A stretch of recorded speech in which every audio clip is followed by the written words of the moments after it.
Welcome to the Anthro to UX podcast, where you will learn how to break into UX with an anthropology degree. Through conversations with leading anthropologists working in user experience, you will learn firsthand how others made the transition, what they learned along the way, and what they would do differently. We will be discussing what it means to do UX research from a practical perspective and what you need to do to prepare a resume and portfolio.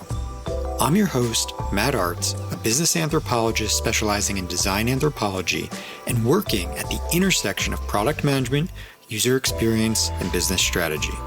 Let's get started. Hi, everyone. Welcome back. I'm Matt Artz of Anthro to UX podcast. Today I'm here with Nadine Levin. Nadine lists on her LinkedIn page that she was a molecular biologist turned anthropologist of data turned strategic researcher, which I think is kind of a great introduction. And we're going to maybe dig into some of that, but maybe more importantly now, senior user researcher at the San Francisco Digital Services. So this is the first guest on the show who squarely works for government as opposed to just sort of working with governments. Previous to that at Facebook for almost 5 years. So Nadine, thanks for coming on. Appreciate you being here. Would you tell everybody how you got interested in anthropology? How I got interested in anthropology? Yes. So I had, throughout my childhood been interested in infectious diseases. I read a lot of infectious disease kind of caper style novels, about, the 1918 flu. My dad is a virologist, so that definitely played a role. And through that, I found myself doing an immunology program at the University of Chicago, and I did lab work on bubonic plague while I was there also. It wasn't alive. It was always dead.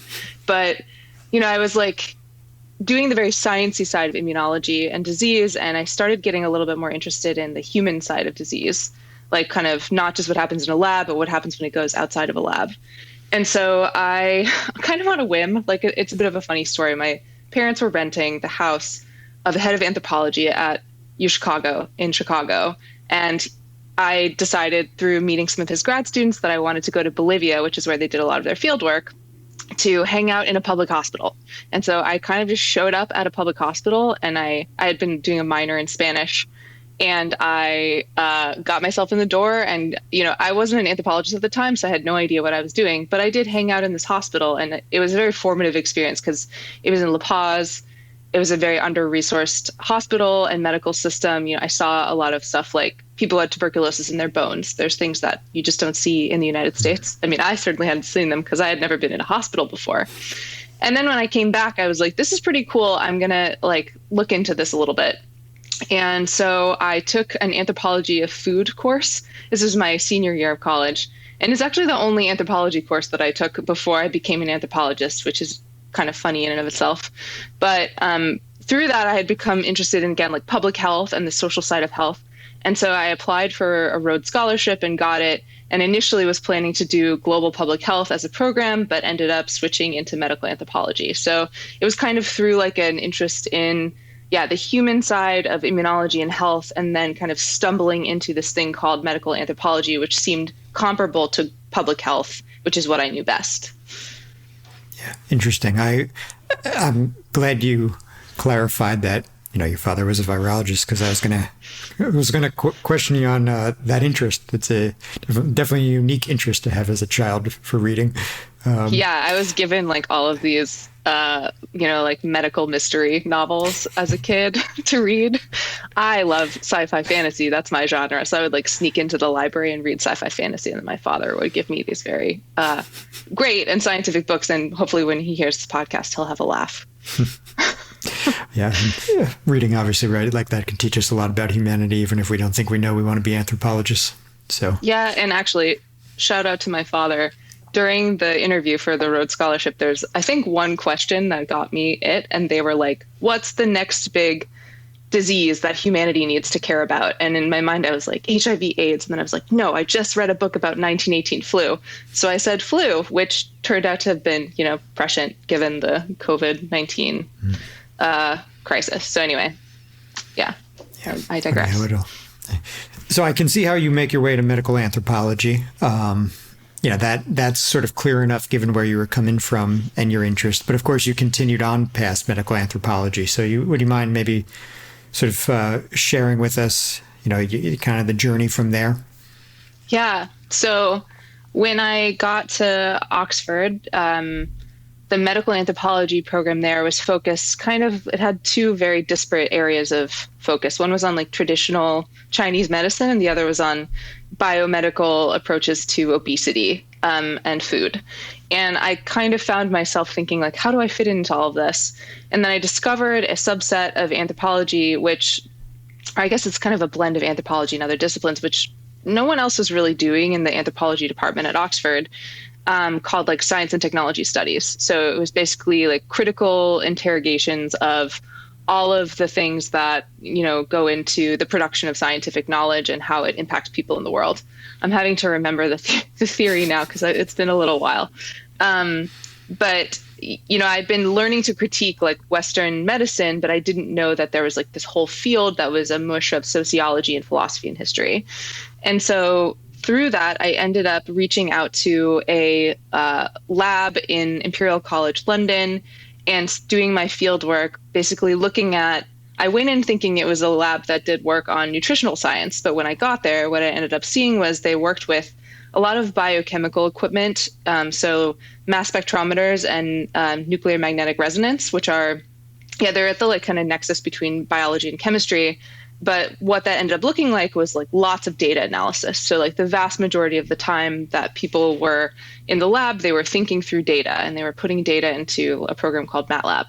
And so I really had to think like, how do I do an anthropology of data here? Like, how do I, talk to people or observe them as they're doing analysis on data? And so like fast forward, I got, really interested in that. I dug into it a little bit more, but I kind of hit a point where I was at my postdoc, my third postdoc at UCLA, which we can come back to if you want. But, I was like kind of struggling to find a job in the move from the UK to the US, and really thinking like, what am I doing? Where am I going from here? And I moved to the Bay Area with my husband, who was working at NASA. And I didn't really know what I was doing. It was a really rough period in my life. I'd been very close to getting 2 jobs, but didn't end up getting them. And so I happened to reconnect with a friend who did UX research at Uber. And, I was like experimenting with different things, but it was this field that I'd never heard of. And then I was like, I came at it from a place of skepticism, to be honest, because I was like, I've just been thinking critically about data for so much time. And here I am applying to work at tech companies that are like doing all of the things that I've been actively critiquing for a while. And so I had to kind of like take a plunge, and it was really hard. Like I was always like, for the first 6 to 12 months of my job at Facebook, I was like, I'm an outsider. I'm doing an ethnography of Facebook. Like I hadn't really disentangled my former academic identity from my like future in UX. But yeah, I would say like, the jump to anthropology and then the jump to UX are like a series of happy accidents that happened when I was at just kind of like junctures in my career and my interest where I tried to be a little bit open to opportunities. And the anthropology to UX, it was like a pretty big leap because it felt like at the time there were very few anthropologists in UX research. It seemed like very dominated by psychology and HCI. And so I didn't have like, I was reading old articles from the people at Intel that are published in anthropology journals. But other than that, I didn't really have like models to turn to or like kind of role models. Like I hadn't heard of Genevieve Bell yet, basically. But yeah, that's kind of like the meandering path. And Facebook was the only place that would hire me because they had faith in PhDs. So thank you, Facebook. So, and we'll get there in just a moment, but you said that you had applied for 2 jobs or you were close to getting 2 jobs. Were they in tech as well, or was that just sort of? One of them was a faculty position at UCL, and the other one was a faculty position at UC Davis, both in like STS departments. And I don't know if I should say this, but it was like I got an email or a call from the head of the search being like, I hope to have some good news for you. And then they gave it to someone else. So it was like very heartbreaking, but looking back, am thankful that it didn't happen, because I think I'm way better off now. And so at that time, were you primarily interested in academic positions? Yeah, I think I'd been on this academic track since I was a kid that I had like never questioned. Like even when I was little, I was like, I'm going to do an MD PhD. And then that became, I'm going to do a PhD.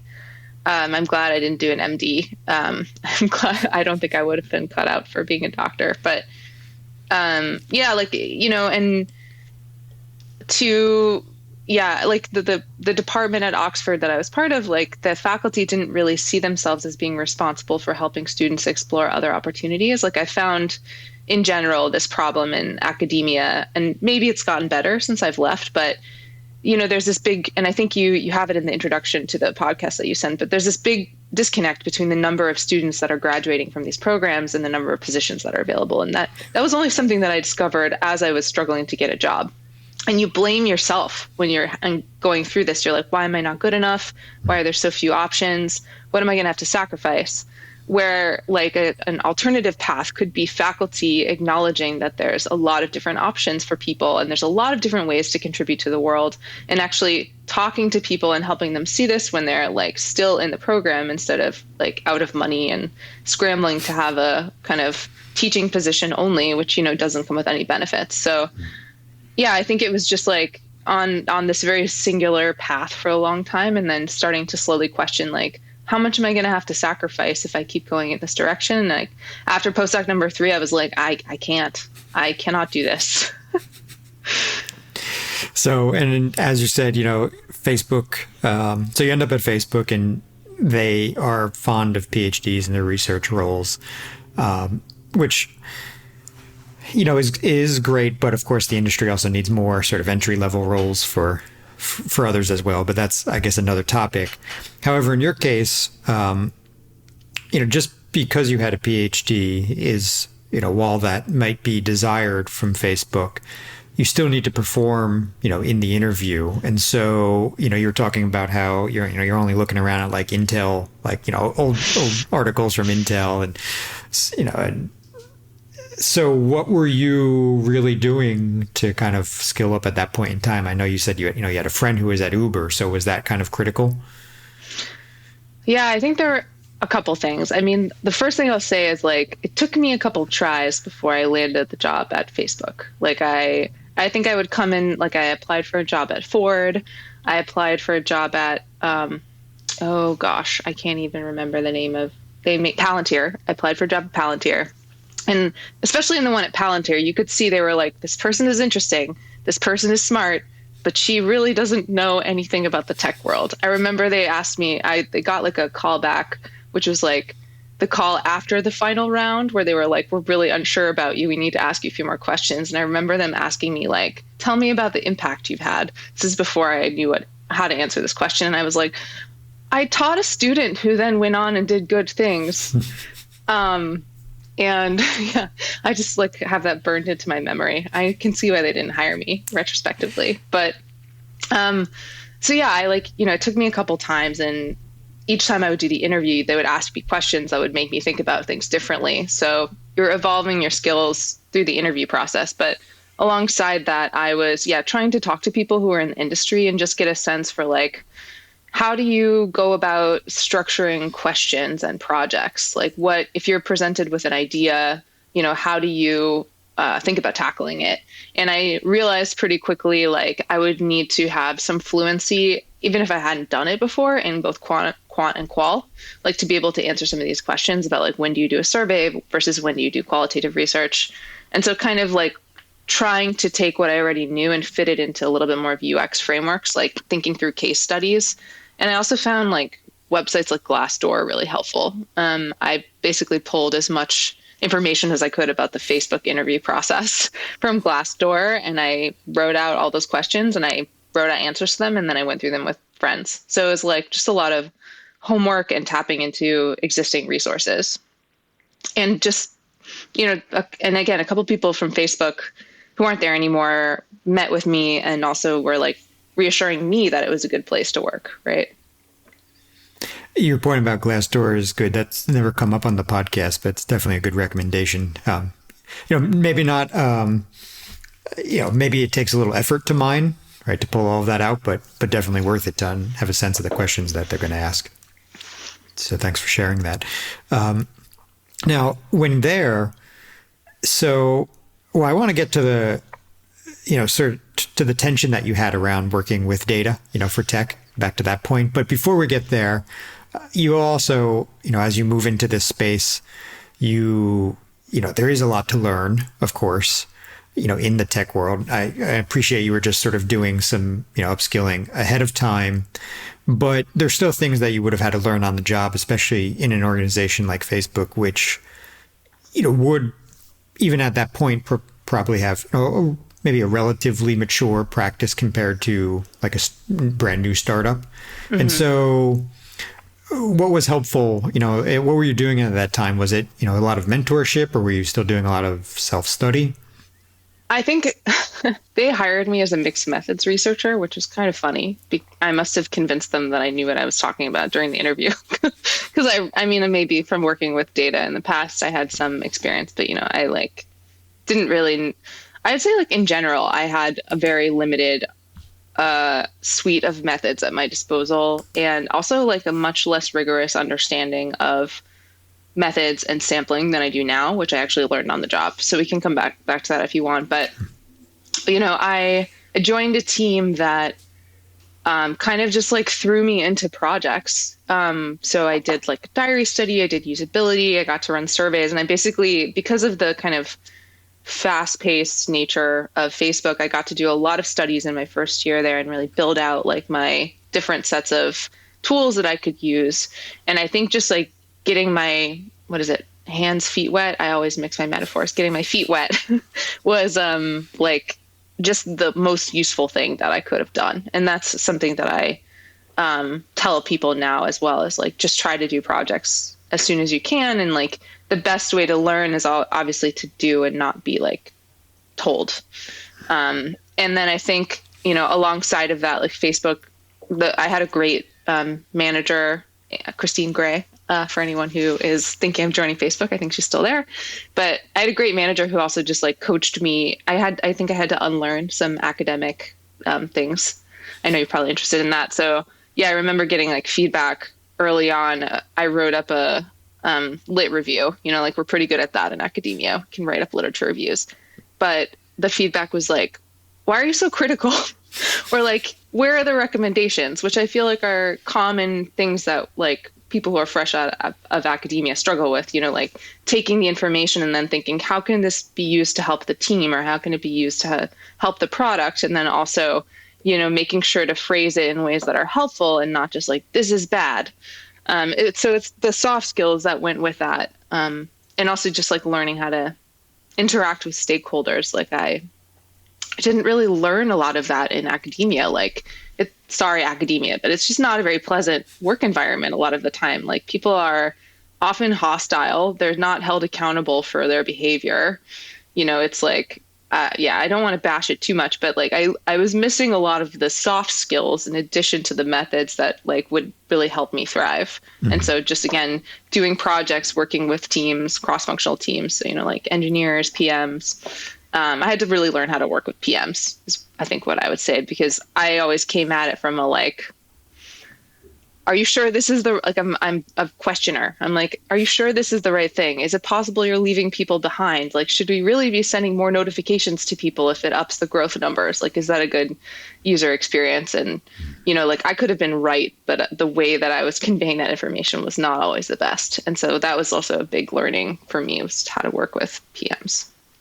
So I have two questions based on what you just said. One, you mentioned that academia can be a little hostile, and so it's not always the way you might work together is maybe not like it is in a company like Facebook. And so I guess my question to challenge you on that would be, obviously when academic researchers are in the field, you are kind of collaborating and and working together with a lot of people. However, it's never really framed that way. And, in retrospect, could you almost see a way to think about, your field work that way? And likewise, might that help people who are trying to make the transition also, could we almost help them think about their field work in a way where they're collaborating, and like, what could we help them learn from that so that they could reframe it for the resume? Because that's when I'm helping people, that's, reframing all that information is kind of critical. And it seems like it's a constant thing that comes up on almost every resume of how do you sort of just tweak it a bit so that it looks like you've done the work, which you have, but you never talked about it that way in the past. So any thoughts about, like, now, if, having sort of prompted you for that, any thoughts about your field work and how you might have actually been collaborating but never considered it? Yeah, I did reframe a lot of that on my resume as work experience. So like my field work was, very cross-functional. Like I was working with surgeons and people who are specialists in data and people who are researchers. And I guess the head of the lab could have been a PM. And so I remember like calling that out. I saw in the job rec, like cross-functional, experience working with different stakeholders. And I was like, right, that definitely happened. And I also, like ethnography in academia leans into participatory methods much more strongly than ethnography or research in industry, which is not the case in government. It's actually more similar to academia in that sense. And so I had already had a lot of experience, like asking people for feedback and showing them things and almost like co-creating and co-designing. It was a very natural part because I was working in this lab, right? Like, so of course I was co-creating. And so that was also something that I thought about and tried to highlight on a resume. But so yes, I think that these things are useful for thinking about how to get your foot in the door. But I would still say like the things that I learned actually while I was there are very different because you're just, in my fieldwork, I was never thinking about like business objectives and metrics and design. Like these were not things that came up, and they were really critical for like my role in tech. To tie it back to an earlier point again about the data. So, you're critiquing data in your academic life, then you get to Facebook. What did you struggle with about that? And I don't mean like per se about Facebook, but just about working with data, and how did you navigate like sort of, tampering down those academic tendencies? I think there were a couple of things going on. I think there was my like general mistrust of tech and seeing myself still as an academic who was like, trying this on and seeing if I liked it. I mean, once I left, I was not going back there. I think it's really hard to go back, like the structures. I'd love to see an example of someone who goes back after I guess Genevieve Bell did it, and she went to like a university in Australia, but I think that's a little different.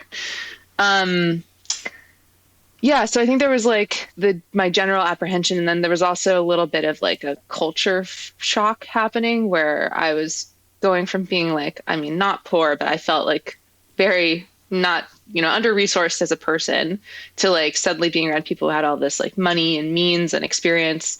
And so like that was tied up with my thoughts around data and my academic perspective of data. And then I think and so I continued to see myself as like a little bit of an imposter until I did some field work in, I think it was Brazil and Vietnam in like the kind of fall of my first year with a team that I was working with.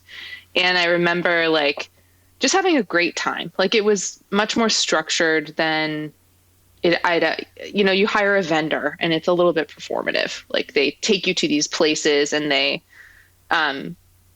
it's done in ways that are much more structured than when you would be in academia setting everything else up yourself. And I would push back on some of that. And so, typically they would have taken us to like just do in-homes, but I was like, we're studying computers. Let's go to some libraries. Let's go to some computer cafes. So I was like putting my own spin on it. And you could see my teammates were also like, whoa, this is like the coolest fieldwork we've ever done, because we never thought that you could do intercepts this way.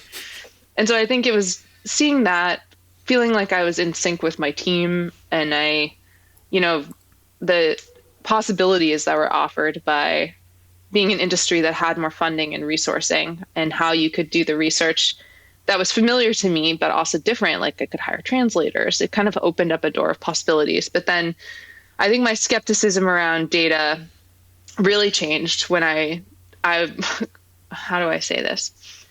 Facebook as a company runs on data and runs on numbers. And maybe I'm going to get in trouble for saying this, but that trickles down and influences the culture of the research team, I think. So when my experiences were when I was there was probably not outwardly acknowledged, but there was more value put on like survey methodology and quantitative methodologies. I saw people's careers progressing faster in that track. Stakeholders understood those numbers better than they kind of like were like, oh, qualitative research over here. You can't see my hand, but it's like qualitative research over here. And I had a moment where I was like, maybe I just need to conquer this beast and make it my own. And so I kind of committed, I think this is probably around like year 2, I committed to maybe year 1.5. I was like, I'm going to learn R and I'm going to learn how to do hardcore statistical analysis. And then I think that's really where like my identity properly shifted, because I was able to take on something that I'd always been skeptical of and really see like what's happening here. Like, how can we use this as a tool that complements qualitative research to achieve similar goals? So like, I was really interested in, I guess you could call it representation. I was like, let's be paying attention to groups of people who aren't always surfaced in traditional research. And that was actually easier to do with quantitative methods by showing hard numbers about how things were different for different populations. And then it fed beautifully into qualitative research. So I think it was kind of like, I wrote an epic article about this. It was kind of like hijacking quantitative methods to be able to really like blend survey methodology with qualitative research and accomplish things that you could never do with just one or the other. And that, I think that's really where I was like, okay, I like this. This is a much more powerful and rigorous set of tools than I was ever given just as an anthropologist doing ethnography. Yeah, and not just more maybe powerful in its ability to, find patterns and maybe explain them, but also in the business setting, as you were saying, right, there's often a bias towards that data. And so, even if it helps open the door and then you sort of get to follow up with maybe the qualitative work, even if it's only for that purpose, it has value within most organizations. Of course, it has more value than that, but just pointing out, though, that it's, there is that bias. And so anytime we can talk that language, it certainly does help. But not, as you obviously are aware, not everybody is taught those skills. So how did you learn R? There was an amazing community of quantitative researchers at Facebook to learn from. And I think Facebook in general is an amazing place to learn. Like, I'm so glad I spent time there for all of its societal challenges. And, despite me leaving, like, I would not have become the person I am today if I hadn't worked there. And so, yeah, there was a whole thread of people who were just exchanging advice on quantitative methods. If I said, hey, can you help me? Like, people would sit down and have meetings with me. They would share their code. And just being among so many smart people who were so much better at it than I was, I was able to kind of hammer away at it. Like, I did a couple projects and the projects evolved in complexity, and it kind of came to a head on a project that I was looking at why people open up Facebook. Why do they come to Facebook? Like, and the theory was like, how do the reasons that people are coming to Facebook match up to the kind of strategic business objectives? So like the company at the time was working on Facebook Watch and Facebook Marketplace and communities. And it was like, okay, but are people thinking about it this way yet? And why not? And we had a really complicated data set with like 30,000 people. It was a global sample. And I ended up, it wasn't supposed to be this way. I ended up inheriting all of the data analysis for it. And it was a very complex project, but where I learned survey weighting and all of this other stuff. And I remember presenting the results to the head of Facebook app research at the time. And he was like, have you shown this to anyone else? Like, did you do this? Like, there's this like skepticism around like, aren't you an anthropologist? Because he had come from Intel and worked with, like other famous anthropologists in tech. And it was just kind of a pivotal moment for me where I was like, yes, I did this and it's been double checked and it's correct. It's a great story. And so, I guess what would you recommend to everybody else who's interested in tech? Because, maybe some people are going to have an interest in R, maybe not, but there's other skills that, maybe it doesn't have to go R or Python or anything like that could still be useful. So, any thoughts to somebody starting out of maybe where they should start, especially if they're not surrounded by really brilliant people like you were at Facebook? Oh, goodness. Yeah, I mean, I have a little bit. I've definitely I'm friends with other anthropologists who are like, no, I'm not doing that. Like, I'm sympathetic to people who are like, I don't like data. I don't want to go that direction. Gosh, I think you have to want to do it first.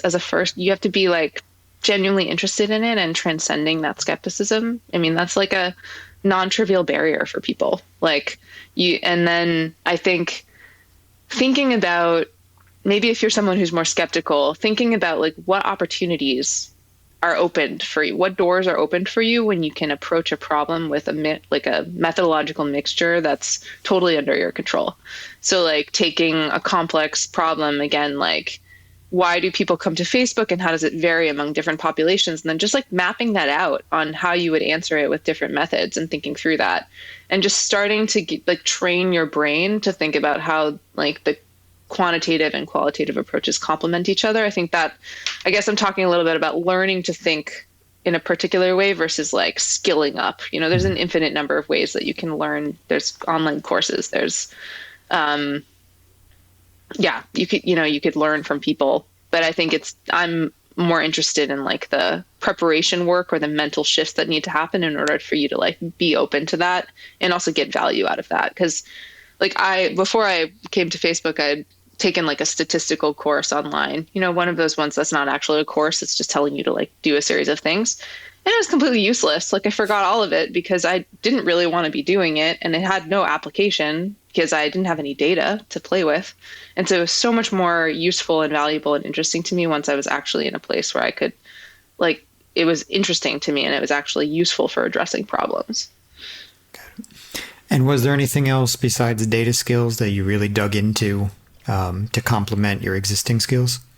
There's two things. The first is I think like maybe my PhD experience is not representative of other people's PhD experiences, but I don't think I had the most rigorous methods training.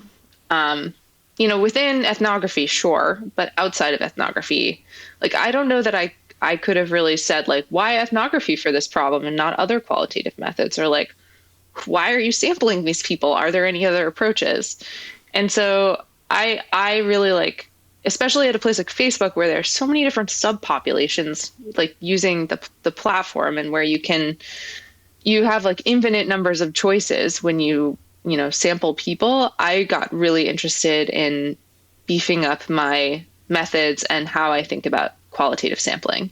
And I think like it's a underappreciated and underthought about area in industry. I'm not going to talk about academia because I don't know what's going on there, but like basically it shapes so much of what you find later in the process, like who you end up talking to. And I find there's like generally a lot of, I would say qualculation is one of my favorite terms. I stole from some article, but it's like the mushing of qualitative methods and ideas and statistical ideas and where you end up with things like a 50% female and 50% male sample. And you're like, why? What is that helping you learn? Like, is that actually important to the question at hand?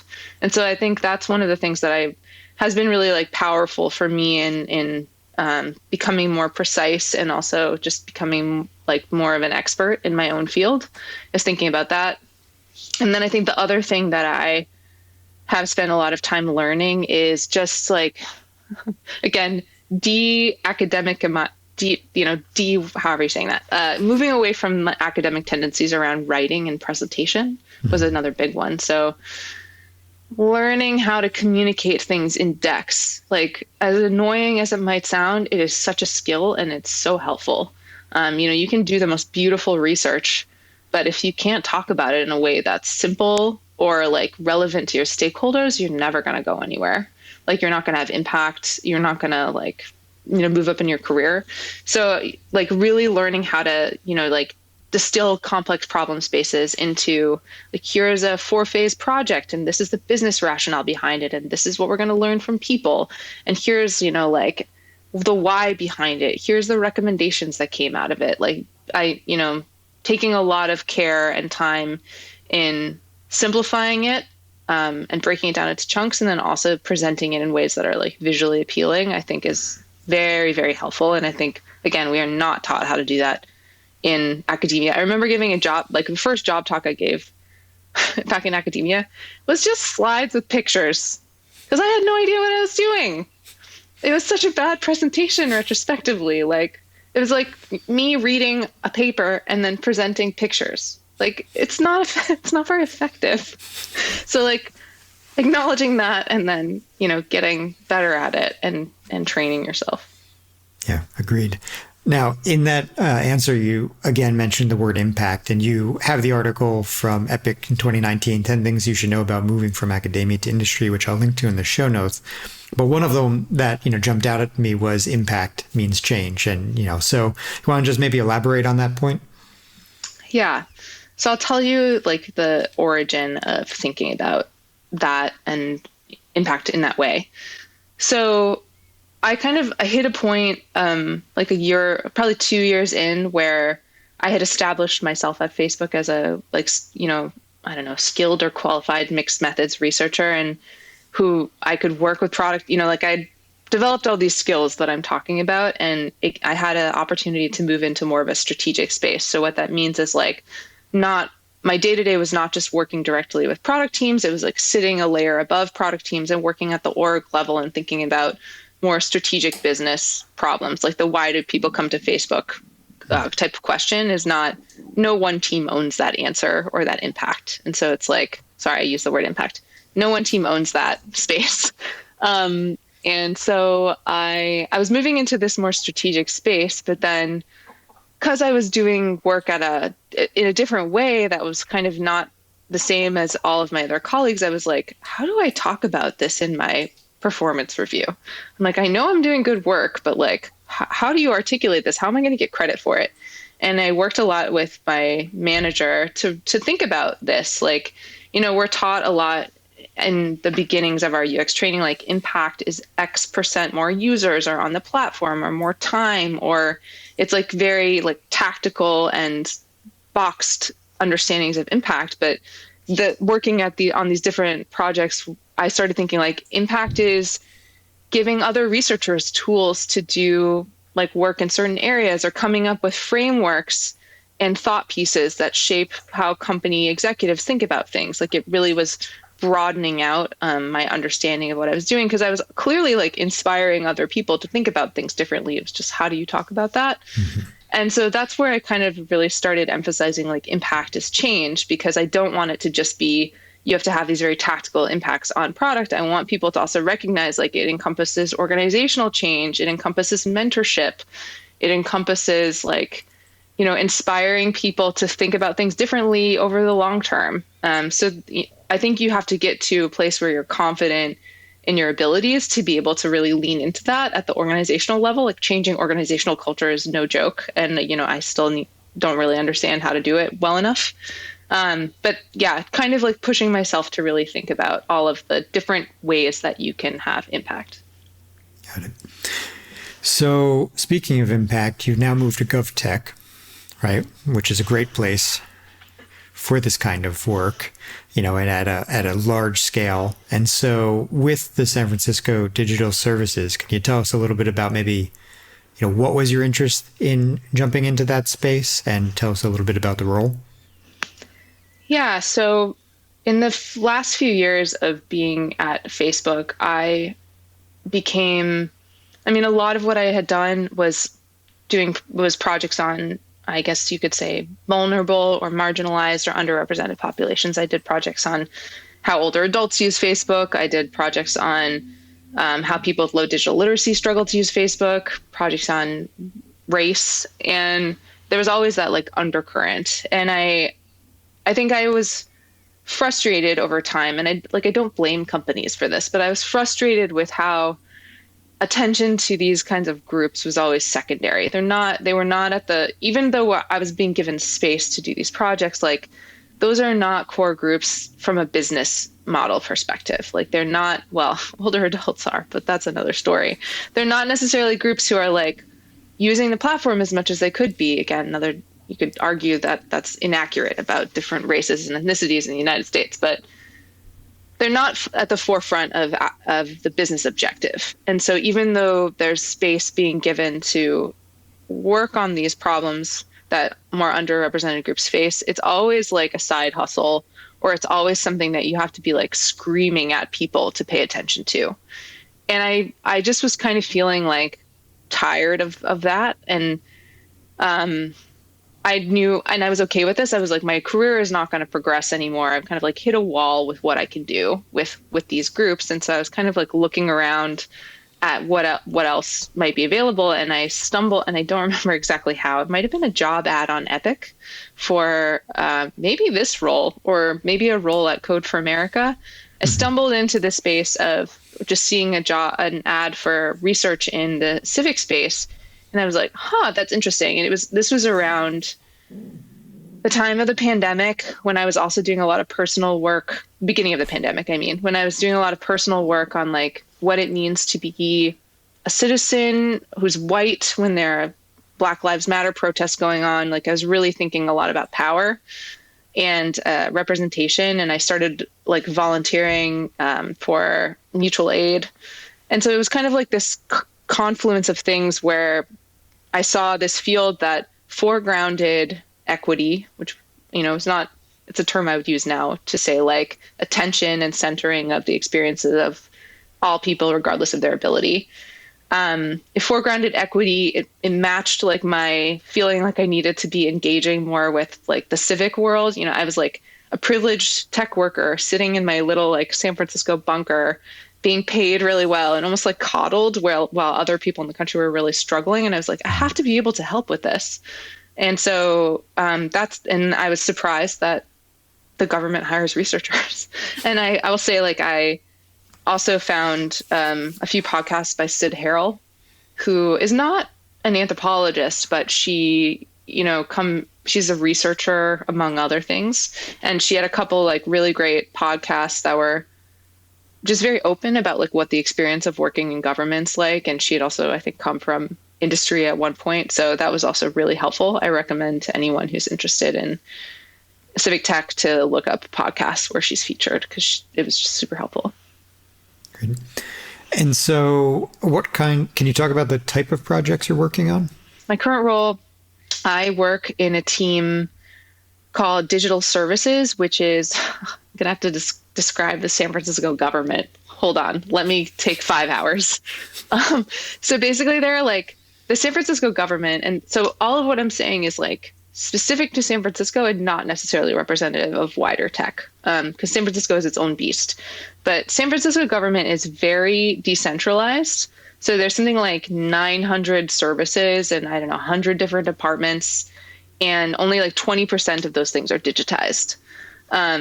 And so I'm on a team called Digital Services that it's a central team that partners with other teams throughout the city to try to digitize things. And so we have we're working on bringing departments to sf.gov, which is a central platform to provide consistency to people. So like if you want to go get a building permit, you have to go through all of these different digital infrastructures that don't talk to each other. And, like the lack of consistency and interoperability creates problems for a user. And so, or a person or a constituent. User is not really the best word here. I'm, again, getting rid of bad habits. But so we have a lot of focus on, platforms and sf.gov, building out that website, which you can go check out.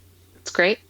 And then we also partner with the Permit Center and the permitting process, and then also the affordable housing team at an acronym called MOCD, which I don't know exactly what it stands for. There's a lot of acronyms. So because I'm the only researcher on the team, which is a pretty big shift from where I came from, where there were 1,000 researchers at Facebook, I am responsible for not just specific projects, but also setting up the research practice of the team. So like, how do we set up, and I would say like what's also different has been a big shift to me, and I was highly skeptical of it at first, but now I'm like more on board, was there's an expectation of research being democratized in government. It's like, there's not enough resources to have research cordoned off by the research professionals. So we need to like democratize the ability and the knowledge. I think there's a lot of problems with that. And I think there's a lot of good out of it. That's like a whole nother podcast. But a lot of what I take on is setting up the rest of the team who are not necessarily researchers to empower them to do research. So one project so just going back to your initial question, I do remember it. big project that I'm working on right now that's been going on for a while is helping the city of San Francisco to develop a standardized set of questions around race and ethnicity. So like basically in order to measure equity in the city, you need to have one set of questions that will be used everywhere. And so I've been partnering with the Office of Racial Equity, ORE, to do a bunch of qualitative interviews, not ethnography, just qualitative interviews with people of different races and ethnicities to understand their perception of the questions that we're asking and how we're asking them. So that's one like more standard fit UX thing. But then again, speaking to the practice, like another thing I'm doing is I'm running an 8-week course for my teammates, teaching them research basics that starts with when to do and not to do research. And then also how do you find the right question and the right method when you have like a nebulous topic. So I say that just to illustrate like the variety of different things that I do in my day, and also how, some of it is actual research practice and method, and some of it is thinking about this more strategically and thinking about how to get the organization to think about it differently.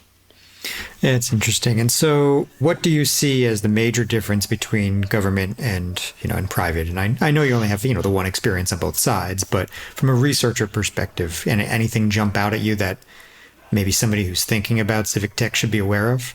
There are a lot of differences and a lot of similarities. So like my day-to-day and the kinds of things I do are really similar, like the methods that I use, the tools that I use, like tools meaning like usertesting.com, the way I have to interact with stakeholders. But I think there's a couple big differences. The first is, again, this might be a San Francisco thing, but the absolute lack of measurement.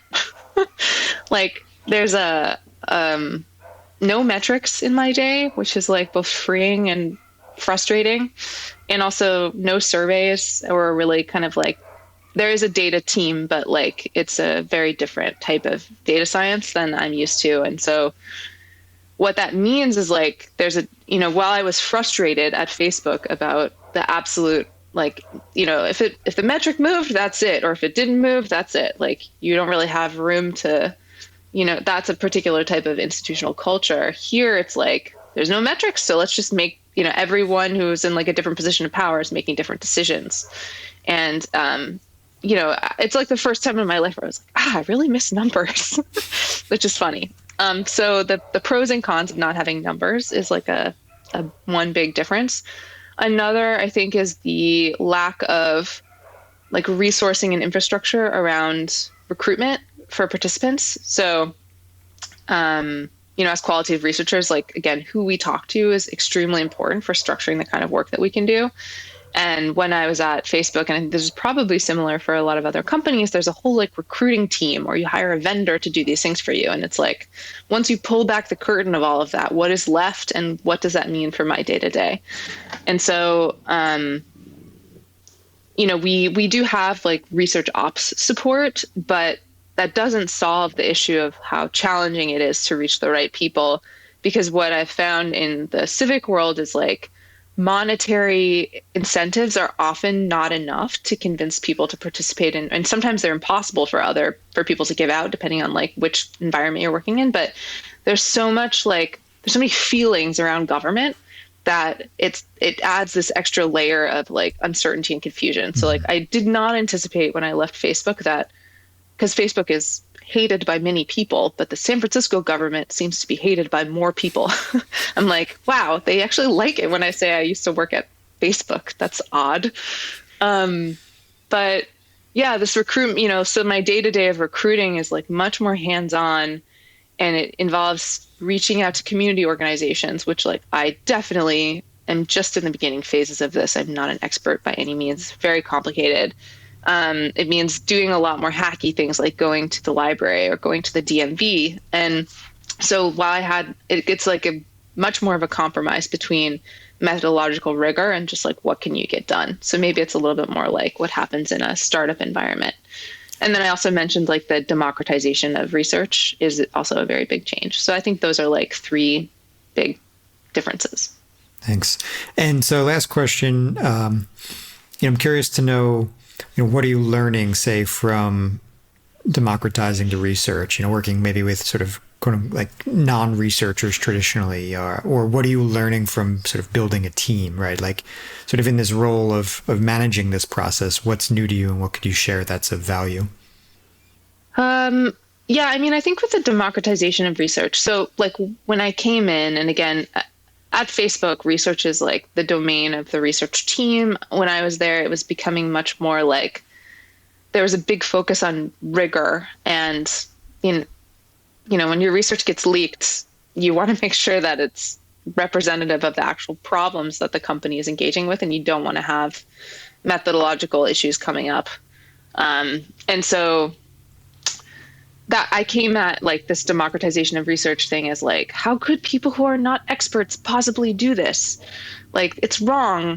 And then I started, but I was like, okay, this is a reality. Like, it's not going to change. And so I think where I'm at now and what I've been learning is like this whole idea of democratizing research actually is talking about like the power dynamics of knowledge. And it's actually, I think, a little bit more important to think about it as like not democratizing it among your stakeholders, but also democratizing it among participants. So like, how does the dynamic shift between the interviewer and the interviewee if you're thinking about like everyone being part of this research process? And I think I really struggle with it because there's all this professional knowledge and know-how that I bring to like the way that I do my work. But then at the same time, like you want to foreground the experiences of the people that you're speaking to. And especially from an equity perspective, you're talking to communities who have not had a voice, who have not had a say in how the city does things.